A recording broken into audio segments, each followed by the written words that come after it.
Hi అండి. ఈరోజు వీడియోలో టేప్ కొలత ప్రకారం మనం బ్లౌజ్ కటింగ్ చేసేటప్పుడు నెక్ వెడల్పు చిన్న సైజ్కి అయితే 5 ఇంచెస్, పెద్ద సైజ్ అయితే 5.5 ఇంచెస్ పెట్టాలని చెప్తాము. ఇది పెద్ద సైజ్ బ్లౌజ్ కాబట్టి నేను 5.5 ఇంచెస్ పెట్టాను.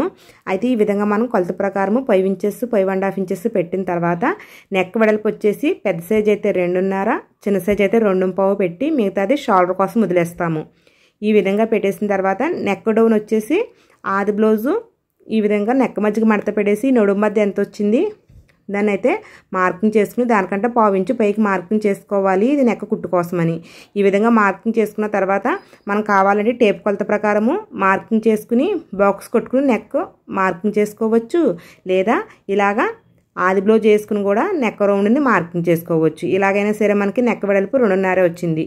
ఇదే 2.5ని మనము కింద వైపు కూడా మార్కింగ్ చేసుకుని నెక్ కోసం బాక్స్ అయితే కొట్టుకోవాలి. ఈ విధంగా కొట్టుకుని రౌండ్ నెక్ అయితే నేను మార్కింగ్ చేసుకుంటాను.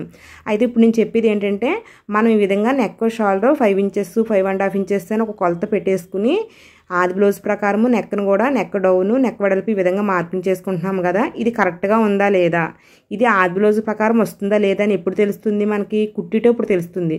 కుట్టేటప్పుడు కూడా ఎలా తెలుస్తుంది? మనము కొన్ని కొలతలు కొలుచుకుంటే మనకి ఇది ఆది బ్లౌజ్ ప్రకారము కరెక్ట్గా వచ్చిందా లేదా అన్నది తెలుస్తుంది. అయితే ఈ వీడియోలో నేను ఆది బ్లౌజ్ ప్రకారము నెక్ వెడల్పు అలాగే షోల్డర్ వెడల్పు వచ్చిందా లేదా అని ఎలా తెలుసుకోవాలి, ఒకవేళ ఎక్కువైతే ఏం చేయాలి తక్కువైతే ఏం చేయాలని ఈ వీడియోలో చెప్తానండి. ఫస్ట్ అయితే నేను blouse front part back part stitching అయితే అయిపోయింది, ఒకసారి చూడొచ్చు మీరు. షోల్డర్స్ని జాయింట్ చేసేసుకున్నాను. ఇప్పుడు నెక్ జాయింట్ చేయాలి. నెక్ జాయింట్ చేసి ముందు మనము ఉక్సులు పట్టి తాళ్ళు పట్టి కూడా పొడవు ఎలా వచ్చిందనేది ఈ విధంగా ఆది బ్లౌజ్తో చూసుకోవాలి. నాకైతే కరెక్ట్గానే సరిపోయింది. అలాగే నెక్లు వచ్చేసి నేను ఉక్సులు పట్టి వైపు నెక్ సపరేట్గా, బ్యాక్ నెక్ సపరేట్గా, తాళ్ళు పట్టి వైపు నెక్ సపరేట్గా, ఏ నెక్ ఆ నెక్ సపరేట్గా కొలుచుకోవాలి. అప్పుడు మనకి ఏ నెక్ ఎక్కువైంది అన్నది బాగా తెలుస్తుంది అన్నమాట. నాకైతే ఉక్సులు పట్టి వైపు నెక్ 1/4 ఇంచు తగ్గింది. ఇప్పుడు బ్యాక్ పార్ట్ నెక్ కొలుచుకుంటున్నాను ఆది బ్లౌజ్ తోటి. ఈ విధంగా చూసుకున్నప్పుడు నాకు బ్యాక్ పార్ట్ నెక్ అలాగే ఆది బ్లౌజ్కున్న నెక్ కూడా కరెక్ట్గానే సరిపోయింది. అలాగే ఇప్పుడు వచ్చేసి తాళ్ళు పట్టి వైపు నెక్ని సపరేట్గా కొలుచుకోవాలన్నమాట. అంటే షోల్డర్ కుట్టు ఆది బ్లౌజ్కి మనం కుట్టిన బ్లౌజ్కి ఒకే చోట కుండీలా చూసుకుని ఏ నెక్ ఆ నెక్ సపరేట్గా ఈ విధంగా కొలుచుకోవాలి. ఇదైతే నాకు బ్యాక్ నెక్ తాళ్ళు పట్టి వైపు నెక్ కరెక్ట్గా సరిపోయింది. ఉక్సులు పట్టి వైపు నెక్ తక్కువైంది కాబట్టి ఈ విధంగా నెక్ రౌండ్ కొంచెం పెంచుకుని కట్ చేసుకుంటున్నాను.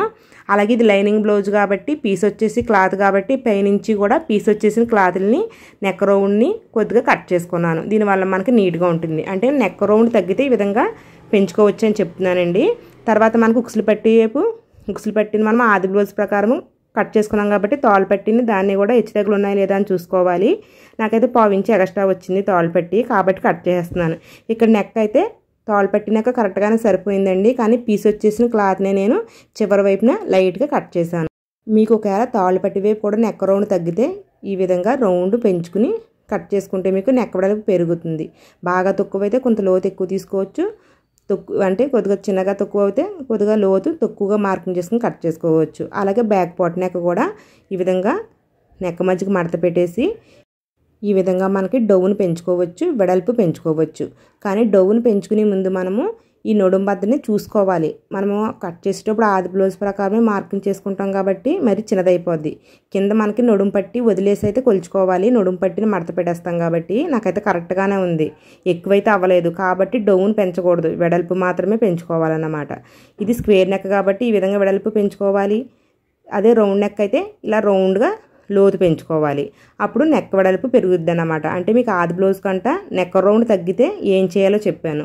మరి ఆది బ్లౌజ్ కంటే ఎక్కువైతే అంటే నెక్ రౌండ్ ఎక్కువైతే ఏం చేయాలి?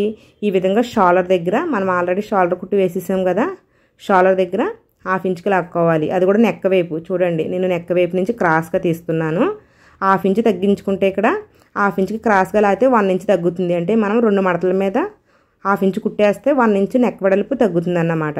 ఈ విధంగా మీరు నెక్ పెద్ద అయితే తగ్గించుకోవచ్చు. ఇంకా పెద్దది అయిపోయింది అనుకోండి, షోల్డర్ దగ్గర మరీ ఎక్కువ లాగలేం కాబట్టి ఫ్రంట్ వైపు ఈ విధంగా డాట్లు వేసేసుకోవచ్చు. చూసారా నెక్ రౌండ్ తగ్గుతుంది. ఈ విధంగా మడత పెడితే ఒకసారి చూడండి వీడియోలో. ఈ విధంగా నేను ఇక్కడ డాట్ వేసాను, చూసారా రౌండ్ ఎంత తగ్గిందో. మీకు బాగా ఎక్కువైపోతే కనుక ఈ విధంగా తగ్గించవచ్చు. మరి ఇది వేరే ఆప్షన్ లేదు మనకి, ఈ విధంగా తగ్గించుకోవచ్చు అన్నమాట. లేకపోతే షోల్డర్ దగ్గర కూడా కట్ చేసేసుకోవచ్చు, కానీ బ్లౌజ్ పొడవు తగ్గిపోతుంది ఆ విధంగా కట్ చేస్తేని. ఈ విధంగా మనము నెక్ని చిన్నదైనా పెద్దదైనా ఆది బ్లౌజ్ ప్రకారం అడ్జస్ట్ చేసిన తర్వాత నెక్ పట్టిని జాయింట్ చేసేసుకోవాలి. నేనైతే నెక్ పట్టిని జాయింట్ చేసాను. నెక్ పట్టి జాయింట్ చేసిన తర్వాత షోల్డర్ ఆది బ్లౌజ్ ప్రకారం ఉందా లేదా అని చూసుకోవాలి. చూసారా, షోల్డర్ అయితే నాకు ఆది బ్లౌజ్ ప్రకారం ఇక్కడికి వచ్చింది. కుట్టు కోసం 1/2 ఇంచ్ ఎక్స్ట్రా తీసుకుంటే నాకు ఇంచుమించుగా 1/4 ఇంచ్కి కొద్దిగా ఎక్కువగానే షోల్డర్ వచ్చింది. అలాగే బ్యాక్ పార్టు ఫ్రంట్ పార్టు పొడవులు ఈక్వల్గా ఉన్నాయి లేదా అని చూసుకోవాలి. మనం నడుము పట్టి మడత పెట్టేసుకోవాలి. చేతి పని చేసుకునేది మడత పెట్టేసుకుని ఈ 2 పార్ట్లని కొలిచినప్పుడు నాకు ఫ్రంట్ పార్ట్ 1/4 ఇంచ్ ఎక్స్ట్రా వచ్చింది. అది మార్కింగ్ చేసుకోవాలి. మరి చంక దగ్గర డౌన్ అయితే నేను కట్ చేసేటప్పుడు తీసుకోలేదు. నేను ఎప్పుడు కూడా బ్లౌజ్ స్టిచ్చింగ్లోనే తీసుకుంటాను. అది కూడా మీరు కొలుచుకోవచ్చు ఆది బ్లౌజ్ ప్రకారం చంక డౌన్ ఉందా లేదా అని. చూడండి, కుట్టి బ్లౌజ్ని మనం ఈ విధంగా మడత పెట్టేయాలి. చూడండి, ఈ మడత మీకు వస్తుంది, ఒకసారి ట్రై చేయండి. అదేవిధంగా ఆది బ్లౌజ్ని కూడా మనము మడత పెట్టుకుని కొలుచుకోవాలన్నమాట.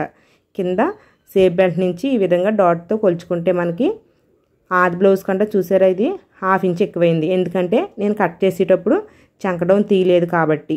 ఈ విధంగా కూడా మీరు చూసుకుని ఎక్కువైతే కట్ చేసుకోవాలి. అయితే నాకు కింద వైపున ఎక్కువ అవ్వలేదండి. ఇక్కడ మనకి లైనింగ్ పీస్ కంటే బ్లౌజ్ పీస్ ఎక్కువైంది కాబట్టి కింద నుంచి స్టార్ట్ చేశాను. షోల్డర్ దగ్గర అయితే లైనింగ్ని బ్లౌజ్ పీస్ని కలిపి కట్ చేస్తున్నాను. చంక దగ్గర కూడా అలానే కట్ చేస్తున్నాను. నాకు ఇక్కడ ఆల్రెడీ ఎక్కువైంది కొలుచుకున్నాను కదా, మీరు మార్కింగ్ చేసుకుని కూడా కట్ చేసుకోండి. ఎక్కువ కట్ చేసేస్తానేమో అనుకుంటే ఈ విధంగా ఎంత ఎక్కువైందో అంతకు మార్కింగ్ చేసుకుని కట్ చేసేసుకుంటే సరిపోతుంది. ఈ విధంగా మనము షోల్డర్ వెడల్పుని సేమ్ ఆది బ్లౌజ్లా తీసుకుంటే మనకి సేమ్ ఆది బ్లౌజ్ లాగా వస్తుంది. ఫిట్టింగ్ బాగా కుదురుతుంది. ఇది లైనింగ్ బ్లౌజ్ కాబట్టి మనం కట్ చేసిన తర్వాత లైనింగ్ని బ్లౌజ్ పీస్ని కలిపి జాయింట్ చేసిన కుట్టు కట్ అయిపోతుంది కాబట్టి మీరు మళ్ళీ కుట్టు వేసుకోవాలి. అప్పుడే మనకి హ్యాండ్స్ ఎతికేటప్పుడు ఉగ్గులు రాకుండా ఉంటాయి. ఈ విధంగా షోల్డర్ని మనం ఆది బ్లౌజ్ ప్రకారం అడ్జస్ట్ చేసిన తర్వాత హ్యాండ్స్ని జాయింట్ చేసుకోవాలి. ఇప్పుడు మనకి ఏమవుతుందంటే నెక్ వెడల్పు షోల్డరు మనకి సేమ్ ఆది బ్లౌజ్ లాగా వస్తుంది. మనకి ఫిట్టింగ్ బాగా కుదురుతుందండి. ఏ బ్లౌజ్కైనా సరే మనము బ్లౌజ్ పొడవు, హ్యాండ్ పొడవు, నెక్ రౌండ్, షోల్డర్ వెడల్పు సేమ్ ఆది బ్లౌజ్ లాగా వచ్చిందంటే ఎవరికైనా సరే బ్లౌజులు ఇట్టే సెట్ అయిపోతాయి. ఇంకా తేడా ఉండదండి.